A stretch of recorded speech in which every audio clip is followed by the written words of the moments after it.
സങ്കീർത്തനങ്ങൾ 25. ദാവീദിന്റെ ഒരു സങ്കീർത്തനം. യഹോവേ, നിങ്കലേക്ക് ഞാൻ മനസ്സ് ഉയർത്തുന്നു. എൻ്റെ ദൈവമേ, നിന്നിൽ ഞാൻ ആശ്രയിക്കുന്നു. ഞാൻ ലജ്ജിച്ചു പോകരുതേ. എൻ്റെ ശത്രുക്കൾ എൻ്റെ മേൽ ജയം ഘോഷിക്കരുതേ.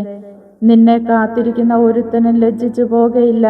വെറുതെ ദ്രോഹിക്കുന്നവർ ലജ്ജിച്ച് പോകും. യഹോവേ, നിന്റെ വഴികളെ എന്നെ അറിയിക്കണമേ. നിന്റെ പാതകളെ എനിക്ക് ഉപദേശിച്ചു തരണമേ.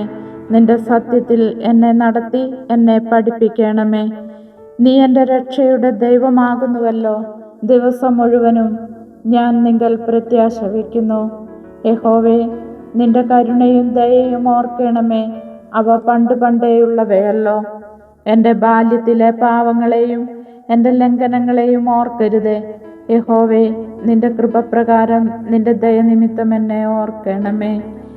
യഹോവ നല്ലവനും നേരുള്ളവനുമാകുന്നു. അതുകൊണ്ട് അവൻ പാപികളെ നേർവഴി കാണിക്കുന്നു. സൗമ്യതയുള്ളവരെ അവൻ ന്യായത്തിൽ നടത്തുന്നു. സൗമ്യതയുള്ളവർക്ക് തൻ്റെ വഴി പഠിപ്പിച്ചു കൊടുക്കുന്നു.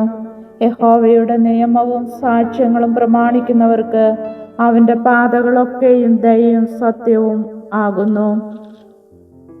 യഹോവേ, എൻ്റെ അകൃത്യം വലിയത്. നിന്റെ നാമനിമിത്തം അത് ക്ഷമിക്കണമേ. യഹോവ ഭക്തനായ പുരുഷൻ ആർ? അവൻ തിരഞ്ഞെടുക്കേണ്ടുന്ന വഴി താൻ അവന് കാണിച്ചു കൊടുക്കും. അവൻ സുഖത്തോടെ വസിക്കും. അവൻ്റെ സന്തതി ദേശത്തെ അവകാശമാക്കും. യഹോവയുടെ സഹിത്വം തൻ്റെ ഭക്തന്മാർക്ക് ഉണ്ടാകും. അവൻ തൻ്റെ നിയമം അവരെ അറിയിക്കും. എൻ്റെ കണ്ണ് എപ്പോഴും യഹോവയിങ്കലേക്കാകുന്നു. അവൻ എൻ്റെ കാലുകളെ വലയിൽ നിന്നും വിടുവിക്കും. എങ്കിലേക്ക് തിരിഞ്ഞ് എന്നോട് കരുണയുണ്ടാകണമേ. ഞാൻ ഏകാകിയും അരിഷ്ടനുമാകുന്നു. എനിക്ക് മനപീഡകൾ വർദ്ധിച്ചിരിക്കുന്നു. എൻ്റെ സങ്കടങ്ങളിൽ നിന്ന് എന്നെ വിടുവിക്കണമേ. എൻ്റെ അരിഷ്ടതയും അതിവേദനയും നോക്കണമേ. എൻ്റെ സകല പാവങ്ങളും ക്ഷമിക്കണമേ. എൻ്റെ ശത്രുക്കളെ നോക്കണമേ. അവർ പെരുകിയിരിക്കുന്നു.